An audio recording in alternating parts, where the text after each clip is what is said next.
Hi ನಮಸ್ತೆ friends, ಶಾವಿಗೆ ಉಪ್ಪಿಟ್ಟು ಹೇಗೆ ಮಾಡೋದು ಅಂತ ನೋಡ್ಕೊಳ್ಳೋಣ ಬನ್ನಿ. ನೋಡಿ, ನಾನು ಆಲ್ರೆಡಿ ಮಾಡಿದ್ದೀನಿ. ಯಾವ ರೀತಿ ಕಾಣ್ತಾ ಇದೆ ಅಂತ ಸಕ್ಕತ್ತಾಗಿದೆ. ಉದ್ರಕ್ಕೆ ಎಷ್ಟು ಚೆನ್ನಾಗಿ ಬಂದಿದೆ ನೋಡಿ. ನಿಮಗೂ ಇದೇ ರೀತಿ ಹೇಗೆ ಮಾಡ್ಕೊಳೋದು ಅಂತ ತೋರಿಸ್ಕೊಡ್ತೀನಿ ಬನ್ನಿ.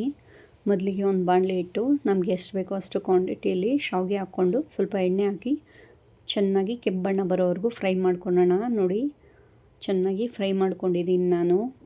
ಇದರಲ್ಲಿ ರೋಸ್ಟೆಡ್ ಕೂಡ ಬರುತ್ತೆ. ನಾನು ರೋಸ್ಟೆಡ್ ತೊಗೊಂಡಿಲ್ಲ, ನಾರ್ಮಲ್ ತೊಗೊಂಡಿದ್ದೀನಿ. ಅದಕ್ಕೆ ನಾನು ಫ್ರೈ ಮಾಡ್ಕೋತಾ ಇದ್ದೀನಿ. ಇದೆಲ್ಲ ಚೆನ್ನಾಗಿ ಫ್ರೈ ಆಗಿದ ಕೂಡಲೇ ಶಾವಿಗೆ ಮುಳುಗುವಷ್ಟು ನೀರು ಹಾಕ್ಕೊಂಡು ಚೆನ್ನಾಗಿ ಶಾವಿಗೆನ 1/4% ಬೇಯಿಸ್ಕೊಳ್ಳೋಣ. ತುಂಬ ಬೇಯಿಸ್ಕೋಬೇಡಿ, ನೋಡಿಕೊಂಡು ಬೇಯಿಸ್ಕೊಳ್ಳಿ. ನೋಡಿ, ಆಲ್ರೆಡಿ ಬೆಂದಿದೆ. ನೋಡಿ, ಈ ಮಟ್ಟಕ್ಕೆ ಬೆಂದರೆ ಸಾಕು. ಇದನ್ನು ಬಸ್ಕೊಂಡಿದ್ದೀನಿ ನೋಡಿ, ಬೇಯಿಸ್ಕೊಂಡಿರೋದನ್ನ. ಮತ್ತೊಂದು ಕಡೆ ನಾವು ಬಾಣಲಿ ಇಟ್ಟು ಎಣ್ಣೆ ಹಾಕ್ಕೊಳ್ಳೋಣ. ಒಗ್ಗರಣೆಗೆ ಎಷ್ಟು ಬೇಕೋ ಅಷ್ಟು ನೋಡಿಕೊಂಡು ಎಣ್ಣೆ ಹಾಕ್ಕೊಳ್ಳಿ.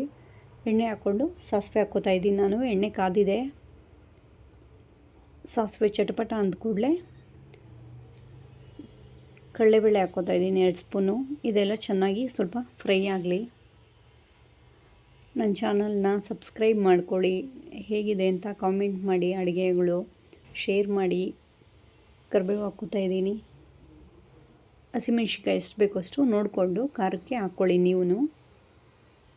ನಾವು ಏನು ಕ್ವಾಂಟಿಟಿ ಮಾಡ್ತಿದ್ದೀವೋ ಅದರ ಕ್ವಾಂಟಿಟಿ ಮೇಲೆ ನೀವು ಕಡಿಮೆ ಬೇಕಾ ಜಾಸ್ತಿ ಬೇಕಾ ನೋಡಿಕೊಂಡು ಹಾಕ್ಕೊಳ್ಳಿ. ನಾನು ಮೀಡಿಯಮ್ ಸೈಜ್ದು 3 ಈರುಳ್ಳಿನ ಉದ್ದುದ ಕಟ್ ಮಾಡಿ ಹಾಕ್ಕೋತಾ ಇದ್ದೀನಿ.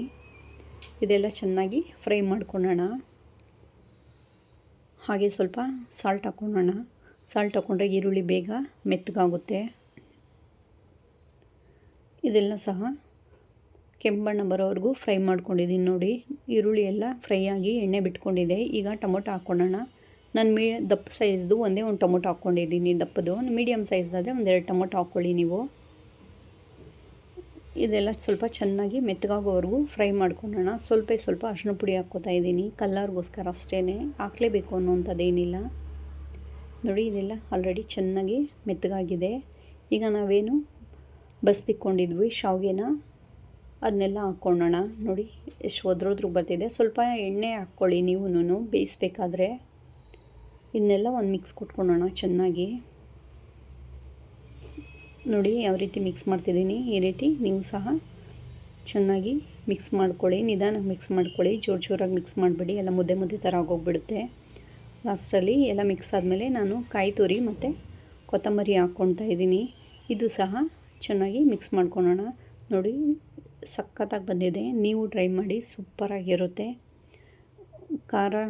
ಖಾರ ಮೊದಲೇ ಹಾಕ್ಕೊಂಡಿರ್ತೀವಿ. ಏನಾದ್ರು ಸಾಲ್ಟ್ ಏನಾದರೂ ಹೆಚ್ಚು ಕಮ್ಮಿ ಬಂದರೆ ಹಾಕ್ಕೊಳ್ಳಿ ನೀವು. ಈಗ